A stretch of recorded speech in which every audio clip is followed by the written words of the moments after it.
இந்நாள் இனிய நாளாக அமைய ராமானுஜர் திருவடியை பற்றி பரந்தாமனை அறிவோம். தினம் ஒரு நாராயணீயம்.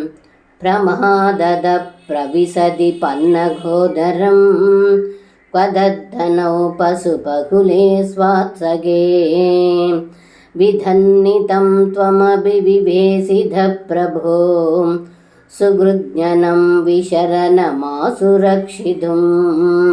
இந்த பாடலுக்கு அர்த்தம்: ஏ குருவாயூரப்பா, கன்றுகளை மேய்க்க வந்த இடைச்சிறுவர்கள் அனைவரும் வழியில் கிடந்த மலைப்பாம்பின் வாயில் அறிவின்றி கன்றுகளோடு புகுந்த பொழுது உடல்கள் வெந்து துன்பம் அடைந்தார்கள். இதை கண்ட தாங்கள் வேறு புகழொன்றும் இல்லாத கோபியர்களை காக்கும் பொருட்டு தாங்கள் விரைந்து அந்த பாம்பின் வாயில் நுழைந்தீர்கள் என்று இந்த பாடலில் பட்டத்ரி சொல்கின்றார். சர்வம் கிருஷ்ணார்ப்பணம். ஸ்ரீ குருவாயூரப்பன் திருவடிகளே சரணம்.